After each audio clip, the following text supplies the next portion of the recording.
सतीश भोसले उर्फ खोक्यावर शिरूर पोलीस ठाण्यामध्ये 2 गुन्हे दाखल झालेत। गुन्हे दाखल झाल्यापासून गेल्या 4 दिवसांपासून खोक्या फरार आहे। खोक्याला पकडण्यात पोलिसांना अद्याप यश आलेलं नाहीये, त्यामुळे खोक्याच्या मुसक्या कधी आवळल्या जाणार याची चर्चा सुरू झाली आहे। बघूया।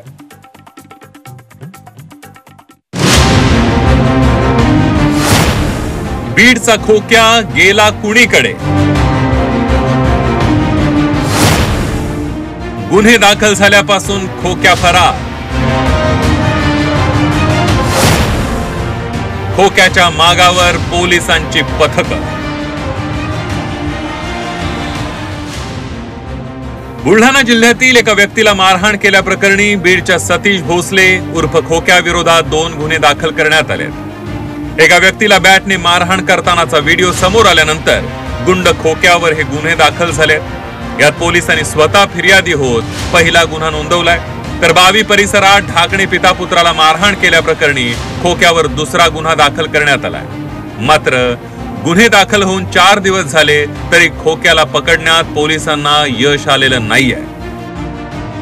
शिरूर पोलीस ठाण्याची 2 पथकं खोक्याला पकडण्यासाठी रवाना झाली आहेत, मात्र खोक्या पोलिसांच्या हाती लागलेला नाहीये।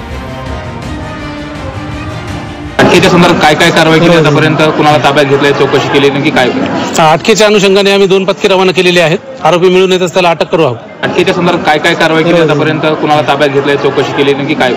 अटकेच्या अनुषंगाने आम्ही 2 पथके रवाना केलेली आहेत। आरोपी मिळून येतच त्याला अटक करू आहोत। व्हायरल झालेल्या मारहाणीच्या व्हिडिओ प्रकरणात खोक्यावर शिरूर पोलिसात 2 गुन्हे दाखल झालेत, मात्र याआधी खोक्यावर अनेक गुन्हे दाखल असल्याची माहिती समोर आली आहे।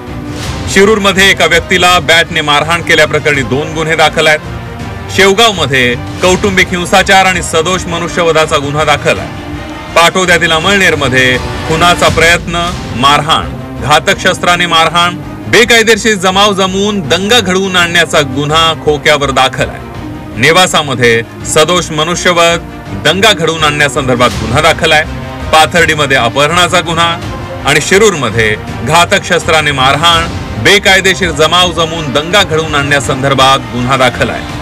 असे एक ना अनेक गंभीर गुन्हे आतापर्यंत सतीश भोसले उर्फ खोक्यावर दाखल आहेत। बॅटने मारहाण केल्याप्रकरणी 4 दिवसांपूर्वी गुन्हा दाखल झालाय, मात्र याआधी खोक्यावर जे गंभीर स्वरूपाचे गुन्हे दाखल होते त्यावर काय कारवाई केली गेली हा सवाल उपस्थित आहे। एवढे गंभीर गुन्हे दाखल असतानाही खोक्या मोकाट कसा फिरत होता?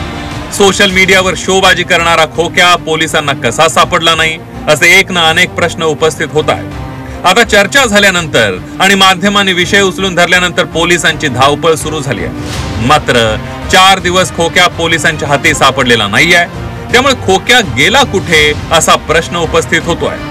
विकास माने, झी 24 तास, बीड।